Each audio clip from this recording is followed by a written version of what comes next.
Dokter Yuhani, sebelumnya saya ingin mengucapkan, kami semua izinkan saya mewakili Kompas TV mengucapkan bela sungkawa yang sebesar-besarnya untuk Ibu Ya, dan terima keluarga. kasih. Ya. Ya. Terima kasih Ibu juga, saya tahu tidak gampang menceritakan pengalaman yang Ibu alami. Ibu baru saja kehilangan suami, Dokter Sulis, bedah tulang. Izinkan saya bertanya, Dokter Yuhani, sebagai keluarga dokter, pasangan dokter, boleh nggak Dokter Yuhani ceritakan apa yang terjadi? Kenapa Dokter Sulis bisa terpapar corona? Padahal Dokter Sulis ini nggak merawat langsung pasien corona. Iya. Sejak awal pandemi, Maret itu, Dokter Sulis memang masih aktif setiap hari bekerja di rumah sakit sampai beliau terkena itu. Beliau sudah melakukan proteksi sejak awal menggunakan APD selalu lengkap. Selalu ya? Iya, masker N95 di double dengan masker bedah itu selalu. Sejak beliau keluar rumah sampai pulang ke rumah pun selalu pakai masker itu.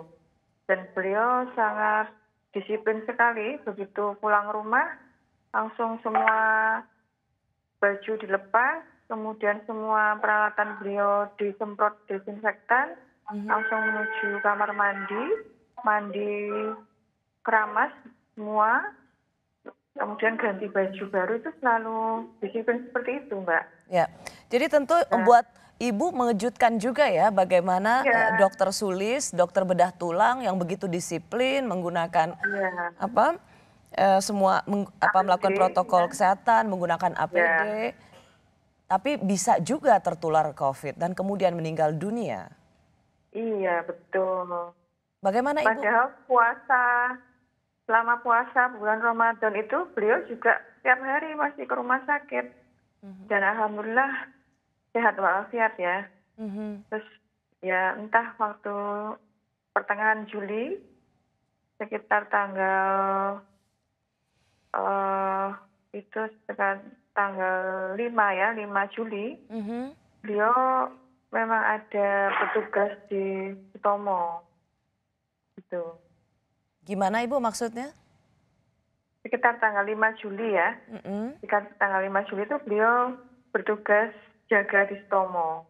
Oke. Gitu.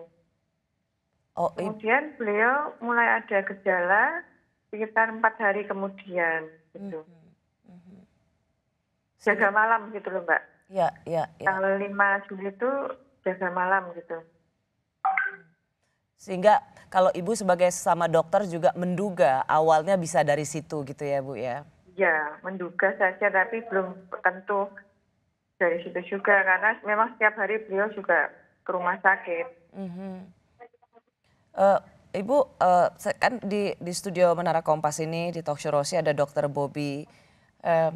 Ayahnya meninggal, ayahnya seorang dokter, ibunya juga meninggal. Tapi bukan karena COVID, tapi karena depresi, karena ada stigma tentang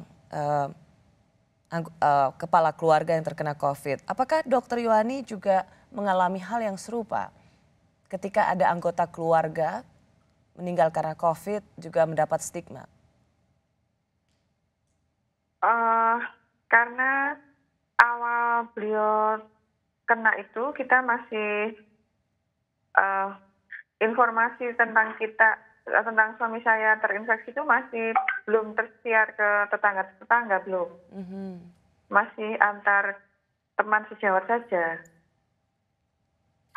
Nah ini foto Dokter Sulis waktu masih awal masuk rumah sakit masih baik itu, sehat bugar itu, bisa bawa infusnya sendiri itu. Iya. Jadi ya harapan kami awal itu Dokter Sulis bisa sembuh selama dirawat di rumah sakit begitu. Tapi perjalanannya COVID ini memang sulit diprediksi begitu. Ya. Saya ke Dokter Bobby dulu, sesama dokter. Ada Dokter Bobby, Dokter Yuani, keluarga dokter yang ayahnya meninggal karena COVID, Dokter Yuani, sang suami meninggal karena COVID. Apakah situasi ini tidak bukan saja karena anggota keluarga kita yang berpulang, tapi untuk keseluruhan mencemaskan bagi Anda karena para dokter ini yang terdepan dalam merawat, tapi harusnya terakhir ya, karena kita sendiri yang harusnya menjaga, menjalani protokol kesehatan supaya rumah sakit dan para dokter ini yang terakhir. Apakah Anda merasa khawatir sebagai sesama dokter 6 bulan pandemi ini kita akan benar-benar berada dalam titik yang kritis untuk tenaga-tenaga kesehatan? Saya kok melihat ini pandemik ini khawatir, Mbak. Sangat-sangat khawatir. Karena kita harus lihat karena pandemik ini harus cepat berakhir dengan kontribusi dari masyarakat juga, dari kesadarannya juga, begitu.